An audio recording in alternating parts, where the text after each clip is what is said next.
Bismillahirrahmanirrahim. Assalamualaikum warahmatullahi wabarakatuh. Untuk kajian sehat dan sehatnya kita kembali lagi mitra di pengajian Ba'da Maghrib bersama Gus Edward Abu Berkarya. Buat mitra kajian, silakan bagi mitra yang ingin bertanya seputar pembahasan kita di sore hari ini ataupun tentang kajian Islam, mitra bisa kita bergabung di nomor WhatsApp di 0813 kali 86003. Dan di studio sudah ada Gus Edward. Assalamualaikum Gus. Waalaikumsalam warahmatullahi wabarakatuh. Kabarnya sehat ya Gus ya? Alhamdulillah sehat. Alhamdulillah. Baik, hari ini pembahasan kita tentang apa Gus? Pembahasan tentang kitab Ihya Ulumuddin yang berjudul Keutamaan Belajar. Ya, baik, silakan. Baik, assalamualaikum warahmatullahi wabarakatuh. Alhamdulillahirabbil alamin. Allahumma shalli ala sayyidina Muhammad wa ala ali sayyidina Muhammad. Rabbi shrah li sadri wa yassir li amri wa ahlul 'uqdatam min lisani yafqahu qawli. Amma ba'du, wa qala Allah ta'ala fil Qur'anil Karim. A'udzu billahi minasy syaithanir rajim. Bismillahirrahmanirrahim. Yarfa'illahu alladhina amanu minkum walladhina utul 'ilma darajat.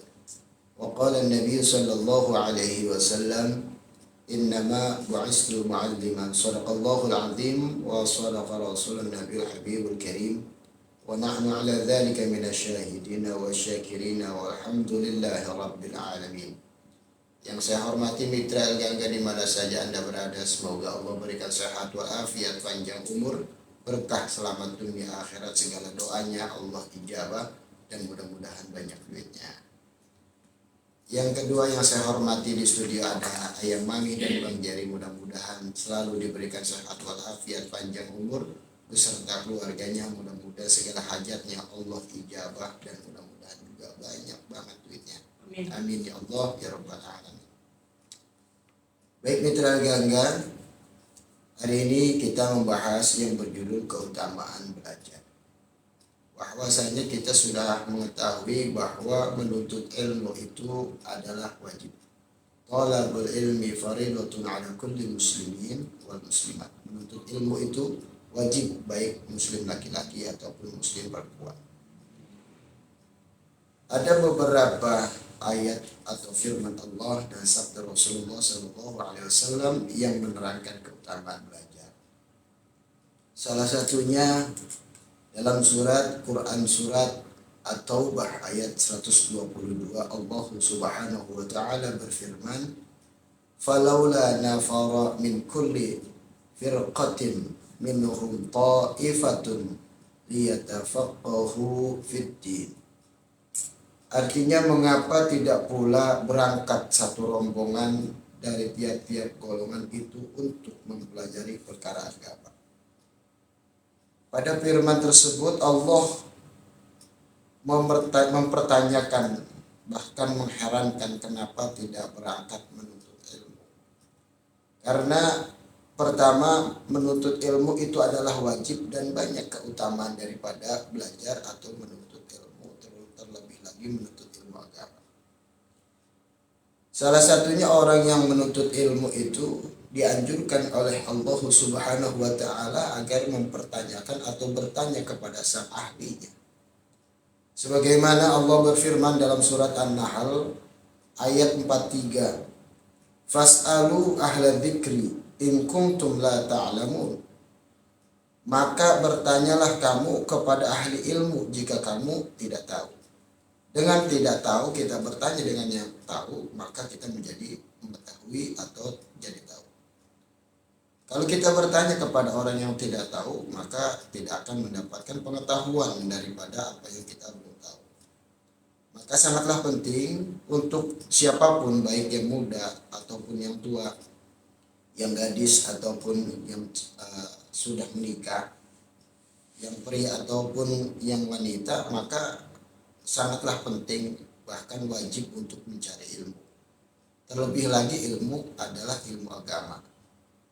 Karena selain sangatlah penting menuntut ilmu, banyak keutamaannya.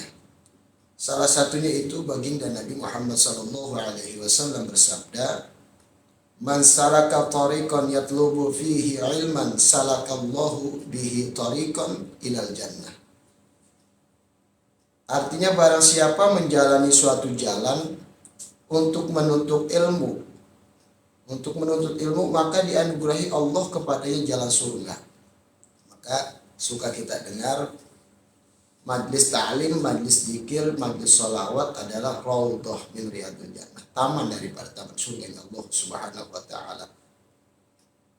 Yang mana di dalam taman surga kita mempelajari ilmu agama agar kehidupan di dunia ini bisa menjadi terarah dan bisa mengetahui, mengerti untuk menghadapi perjalanan hidup di dunia ini. Salah satu keutamaan yang lain adalah para malaikat itu membentangkan sayapnya untuk orang yang ilmu.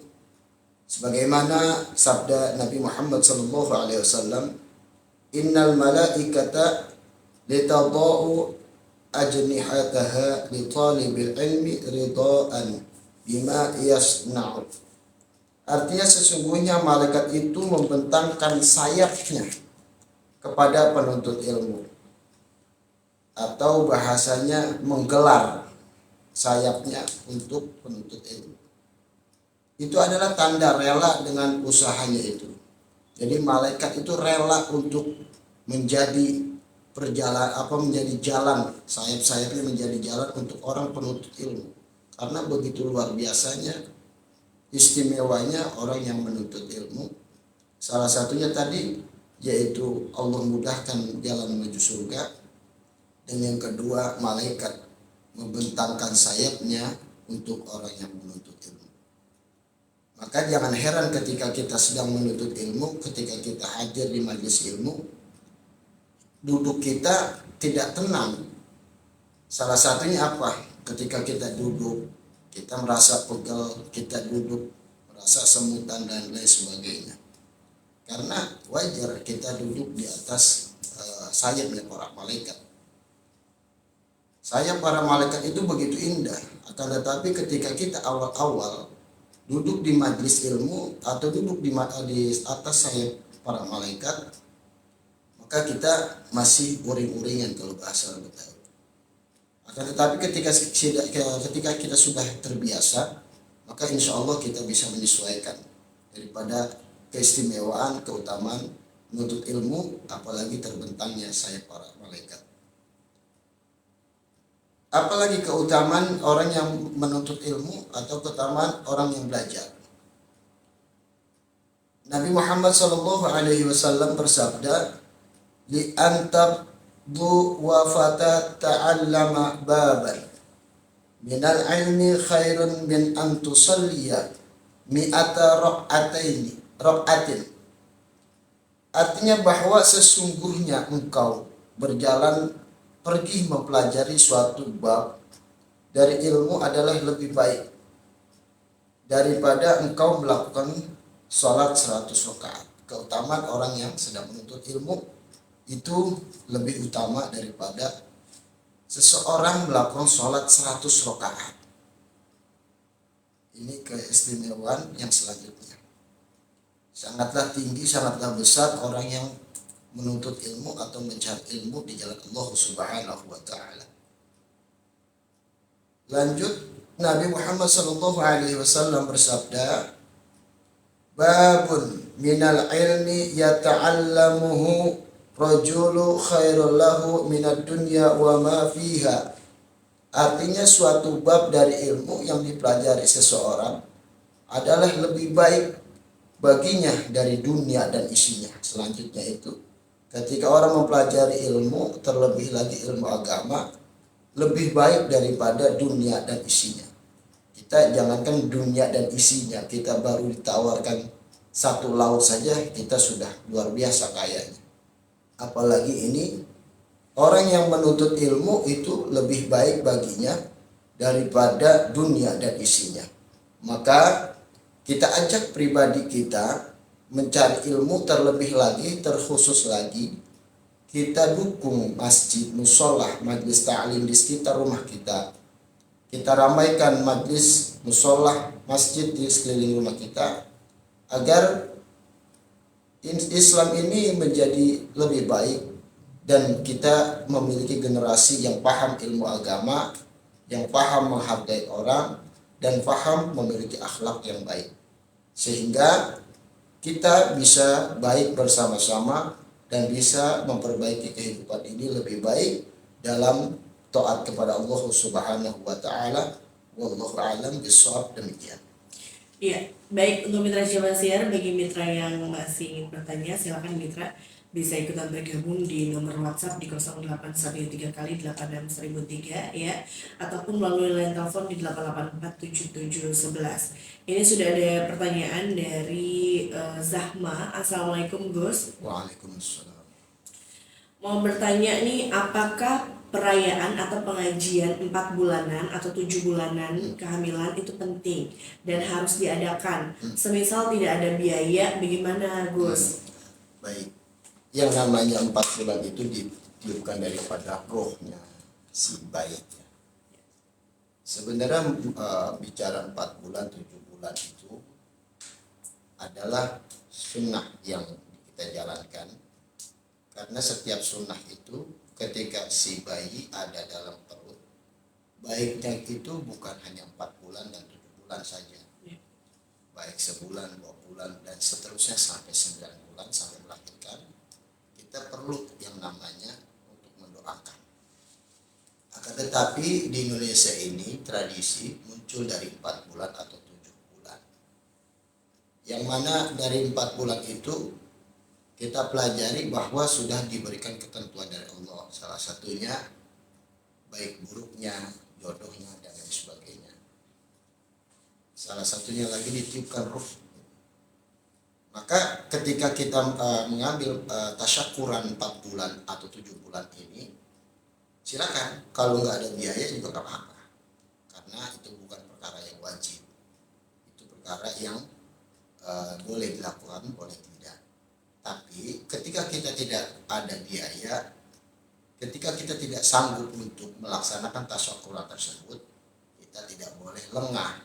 Tetap orang tuanya berdoa, minta mohon kepada Allah penjagaan baik mamahnya ataupun si jabang bayi, agar diberikan kesehatan zahir dan batin, keselamatan, dan lain sebagainya.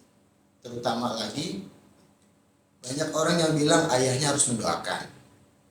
Ada yang bilang juga mamanya mendoakan, keduanya harus mendoakan. Sebaik-baik bacaan adalah Al-Quran. Sebaik-baiknya bacaan lagi yang paling utama adalah mengucapkan la ilaha illallah Muhammad Rasulullah. Apabila ketika bayi udah di dalam perut dibacakan surat Maryam, kita punya permohonan kepada Allah, mudah-mudahan cantiknya, solehahnya kayak Siti Maryam, bahkan beliau adalah wanita suci. Nah, kenapa kita bacakan surat Yusuf? Karena surat Nabi Yusuf alaihissalam adalah nabi, seorang rasul, bahkan beliau tampan, bahkan beliau menjadi seorang pemimpin. Tetapi dia tidak terlena dari ketampanan itu mencelakai daripada wanita-wanita yang lain. Sehingga ini pantas kita minta kepada Allah biar anak kita soleh seperti Nabi Yusuf alaihissalam. Atau misalkan baca surat yang lain, baca surat Muhammad, baca surat Al-Baqarah, tak apa. Yang penting kita harus tahu maknanya.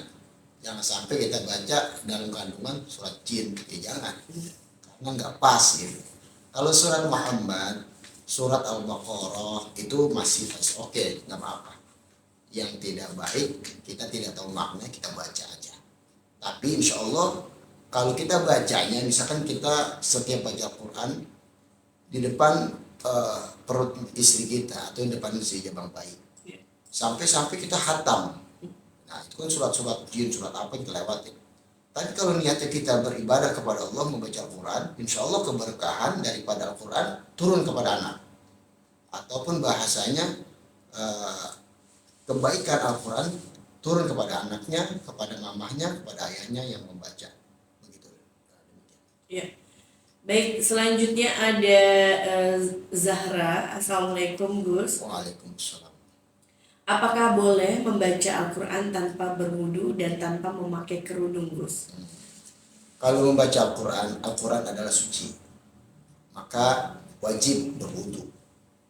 Ketika haid, bagaimana kan gitu? Haid jangan baca Quran, tapi boleh baca sholawat, baca zikiran tanpa memegang Al-Quran, tanpa memegang mushaf Al-Quran. Kalau baca Al-Quran tidak wudhu, bahasa kasar gini nih, Al-Quran itu suci nih. Kita kan banyak dosa nih manusia. Kita nggak wudhu, maka jangan nggak bagus, nggak pantas gitu yang suci dipegang sama yang tidak baik. Maka kita minimal kita mohon ampun kepada Allah, penjagaan kepada Allah, yaitu salah satunya mensucikan diri kita dengan berwudu, sehingga suci sama suci pantas untuk berjumpa, untuk ketemu dan lain sebagainya. Yang kedua, baca Al-Quran tanpa kerudung. Kalau di dalam rumah nggak ada masalah sebenarnya nih. Misalkan di rumah kurang banget, tapi kita pengen baca Al-Quran, silakan. Tapi kalau berbicara adab, itu bicara syariat. Kalau bicara hakikatnya, kita menghadap Allah, maka pantaskah kita membuka aurat kita di depan Allah Subhanahu wa Ta'ala? Kalau baiknya tetap kita menutup aurat kita, karena kita menghargai, menghormati Allah. Kita punya aurat, bukan berarti Allah nafsu sama kita, akan tetapi kesopanan kita kepada Allah Subhanahu wa Ta'ala. Terkadang kita sama pejabat aja, sama orang kaya aja kita sopan, apalagi ini adalah sang Khalik, sang pencipta, jauh lebih sopan dan diperbaiki diri kita. Ya, baik, selanjutnya ada dari hamba Allah. Assalamualaikum. Gus mau nanya nih, bagaimana cara kita menjawab atau membalas orang-orang yang menghina Nabi kita, Gus? Kalau sudah menghina Nabi Muhammad SAW, kita jangan menjawab dengan pribadi kita, apalagi menjawabnya lewat medsos, gak bakalan kelar. Yang ada masalah tambah masalah. Maka kita perlu yang namanya di Indonesia ini, salah satunya apa? Kementerian Agama, MUI, kepolisian dan lain sebagainya. Kita mendatangi mereka dan mempertanyakan kepada mereka, bagaimana ini ada orang yang menghina Nabi Muhammad. Kalau nggak bahasa kasar gini, bahasa oken, kalau polisi, kalau MUI, kalau Menteri Agama nggak mau, ya saya hajar nih. Soalnya dia udah menghina Nabi Muhammad. Jangan pernah berpikir gini, Nabi Muhammad aja dihina nggak marah, ya kan Nabi. Kalau kita kan sebagai umatnya, bahasa kasarnya begini nih, Mami punya orang tua, wah orang tua luar biasa, Mami sabar, dihina, sabar. Tapi bohong kalau Mami diem aja. Nah itu aja. Oke, orang tua luar biasa, sabarnya, baiknya luar biasa. Tapi anak itu kan karena nggak mau, karena cinta dan sayang nggak mau orang tuanya, apalagi ini Nabi Muhammad SAW dihina. Maka terlebih yang baik itu ketika kita tidak terima Nabi kita, Nabi Muhammad SAW dihina, marah ya harus ya. Tapi marahnya bahasanya tetap stabil atau ada caranya. Yaitu kita datangin kepolisian, datangin Majelis Ulama Indonesia ataupun Kementerian Agama, biar mereka yang bertindak. Kalau mereka nggak mau bertindak, apa dong fungsinya mereka? Pasti mereka membantu kita. Kalau hanya di medsos saja, nggak lapar. Iya, kayak misalnya tongkrongan gitu kan banyak tuh teman-teman, misalnya ada yang mungkin agamanya beda atau gimana. Nah itu secara langsung misalnya dibuat bercandaan atau gimana, itu gimana, Gus? Kalau masalah nongkrong gini, Nabi Muhammad, saya jujur ya. Ini curhat sedikit. Ketika saya sekolah, teman itu kan banyak non. Dia bilang begini, ini anggap aja cerita yang lalu, tapi nggak usah dipermasalahkan karena ini terjadi pada diri saya dan kawan-kawan. Saya anggap teman saya lagi ngawur. Dia bilang begini, bapaknya ini luar biasa bisa menghadirkan siapa saja. Salah satunya Pak Wali Songo. Oke, Wali Songo saya masih diam nih. Bokap gua bisa ngadirin Nabi Muhammad. Waduh, kata saya, siapa dia? Maaf ya. Sedangkan bapaknya non ya. Ini hadir bukan di depannya nih, masuk ke badan bapaknya, kata saya, loh suci amat dia. Ini logika aja ya. Yang ketiga, ini baru saya marah. Bahkan bokap gua itu bisa menghadirkan Tuhan lo, yaitu Allah. Kok saya bilang, langsung saya bilang, udah lu nggak beres lu ngomong. Udah lu nggak beres lu ngomong. Lu jangan begitu lagi depan gua. Kalau lu begitu lagi depan gua gue nggak mau tahu, pokoknya gue marah gitu. Akhirnya dia lebih baik saya katakan demikian, tapi saya nggak mukul gitu. Marahnya nggak harus saya blok karena saya anggap error nih orang gitu. Saya tinggalkan saja. Selanjutnya nggak ada tuh kalimat-kalimat itu lagi, karena alhamdulillahnya mungkin dia kemarin lagi error, terus dia sadar kan. Nah, ketika itu kan bercandaan sebenarnya menurut dia ya. Tapi kan kalau buat kita sebagai orang Islam, loh kok semakin gak datang nih gitu ya. Tapi alhamdulillah saya walaupun kawan bukan yang tidak marah sih marah, cuma cara saya begitu nih. Jadi alhamdulillah saya punya kawan nggak ada selek, nggak ada apa, malah dia semakin menghargai saya nih. Begitu. Baik, selanjutnya ada pertanyaan dari Amir. Assalamualaikum Gus. Waalaikumsalam. Bagaimana jika ada seseorang yang mengumbar-ngumbar aib kita sedangkan kita tidak mengetahuinya dan tidak ingin diumbar? Itu gimana Gus? Baik, ketika aib kita diumbar ya, kita pokoknya pertama mohon perlindungan kepada Allah Subhanahu wa taala. Yang kedua, kalau aib kita diumbar itu pasti kita malu banget. Akan tetapi ketika kita sudah ingin lebih baik, sudah merasa itu salah itu nih, dan udah deh tinggalin tobat gitu deh. Insya Allah nanti Allah yang bakalan nolong. Yang pertama kita mohon kepada Allah, yang kedua benar-benar jangan ngelakuin lagi apa aib yang sudah orang lain tahu sehingga diumbar. Yang ketiga, dosa kita diambil sama mereka nih. Yang ketiga, dosa kita diambil sama mereka, kebaikan mereka itu buat kita. Yang aib kita diumbar-umbar, kebaikan dia buat kita. Itu ada dalil yang kemarin udah kita bahas. Nah, yang keempat, kalau memang nggak tahu, cuekin aja. Katakan lu tahunya dari mana? Oh enggak ini. Bahasa kasar, kalau orang udah pengen lebih baik, nggak usah merasa tersinggung. Kalau orangnya masih diri tersinggung ya wajar. Ini yang penting jangan melakukan seperti itu lagi. Pada akhirnya yang namanya bangke pasti ketahuan nih. Nah ketahuan, ngomong sama dia, lu jangan begitu, jangan nyebar-nyebarin gini dan lain sebagainya. Kalau memang dia tetap kekeh, lu gua bikin masalah nih, karena ini pencemaran nama baik. Nah kalau memang dia mau mendengarkan, dia mau minta maafin gua deh, ini kemarin gua lemes apa, dia harus klarifikasi kepada orang yang disebarin itu.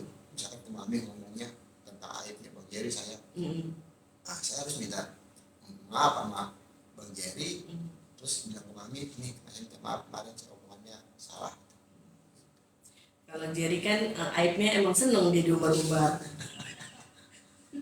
Kata dia lama-lama gue mau dosa ini, habis bisa. Ya udah baik, itu sekaligus pertanyaan terakhir ya Gus ya. Mudah-mudahan besok bisa kita bergabung lagi bagi mitra yang masih ingin bertanya dengan Gus Edward. Terakhir silakan penutup Gus. Baik, mitra Gaga di mana saja yang berada, yang pertama kita syiarkan agama kita dukung masjid, mushola, majelis taklim, pesantren atau apapun di sekeliling kita untuk agama kita, agama Islam tambah syiar, tambah lebih baik dan menjadi makhluk yang lebih baik dan bisa menjadi rahmat untuk seluruh alam. Yang kedua, mari kita jangan memandang sebelah mata kepada orang yang berbeda keyakinan dan berbeda penampilan. Perlahan-lahan kita perbaiki zahir dan batin kita untuk lebih baik kepada Allah Subhanahu wa taala.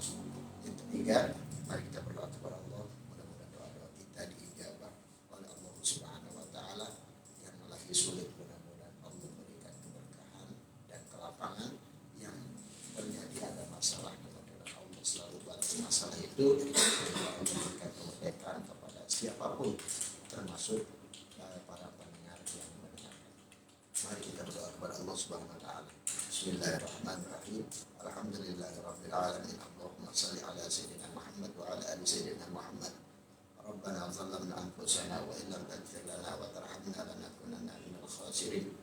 La ilaha illa anta subhanaka inni kuntu minadh dhalimin. La haula wala quwwata illa billahil aliyyil azim.